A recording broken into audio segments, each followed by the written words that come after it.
రాష్ట్ర వ్యాప్తంగా గురు పౌర్ణమిని పురస్కరించుకుని సాయిబాబా ఆలయాలు భక్తులతో కిటకిటలాడాయి. తెల్లవారుజాము నుంచే ఆలయాలకు పెద్ద సంఖ్యలో భక్తులు చేరుకుని ప్రత్యేక పూజలు నిర్వహించారు.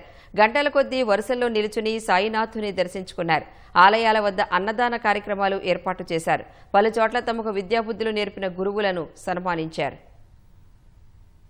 గురు పౌర్ణమి పురస్కరించుకుని రాష్ట్ర వ్యాప్తంగా ఆధ్యాత్మిక శోభ వెల్లువిరిసింది. ఉదయం నుంచే సాయిబాబా ఆలయాలకు భక్తులు పోటెత్తారు. హైదరాబాద్ దిల్సుఖ్ నగర్ సాయిబాబా ఆలయంలో ప్రత్యేక పూజలు నిర్వహించారు. బాబాను దర్శించుకుని భక్తులు తన్మయత్వం చెందారు. అన్నదానం, పవిత్ర రుద్రాభిషేకాలు, గురుపూజలు వంటి కార్యక్రమాలు కొనసాగాయి. కూకట్పల్లిలో సాయిబాబా ఆలయాలు భక్తుల రాకతో కిటకిటలాడాయి. ప్రత్యేక అభిషేకాలు, సాయి సచ్చరిత్ర పారాయణం, భజనలు నిర్వహించారు. సికింద్రాబాద్ ఎస్వీఐటి కళాశాలలో జరిగిన గురు పూర్ణిమ వేడుకలలో బీజేపీ రాష్ట్ర అధ్యక్షుడు రామచంద్రరావు పాల్గొన్నారు. సికింద్రాబాద్లోని వివిధ బాబా ఆలయాల్లో మాజీ మంత్రి తలసాని శ్రీనివాస్ యాదవ్ ప్రత్యేక పూజలు నిర్వహించారు.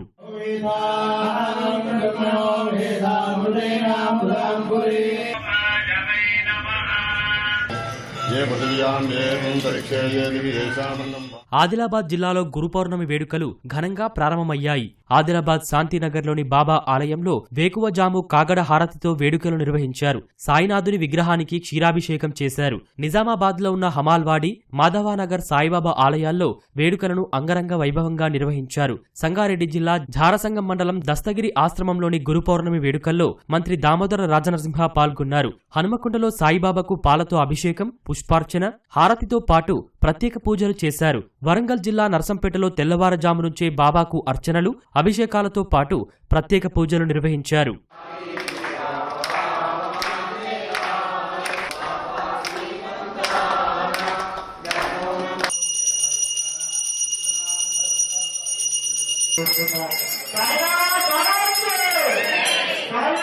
ఖమ్మంలోని సాయిబాబా మందిరాల్లో భక్తులు ప్రత్యేక పూజలు నిర్వహించారు. గాంధీ చౌక్ వరప్రదాత మందిరంలో పంచామృతాలతో అభిషేకాలు నిర్వహించారు. మధురానగర్ సాయిబాబా మందిరంలో నిర్వహించిన పూజల్లో భక్తులు భారీ సంఖ్యలో పాల్గొన్నారు. భద్రాచలంలో కాలేజ్ సెంటర్లో శ్రీ సాయిబాబా ఆలయానికి భక్తులు అధిక సంఖ్యలో తరలివచ్చారు. నల్గొండలో గురు పౌర్ణమి వేడుకలు ఘనంగా జరిగాయి. శివాజీనగర్లోని సాయిబాబా ఆలయానికి తెల్లవారుజాము నుంచే భక్తులు బారులు తీరారు.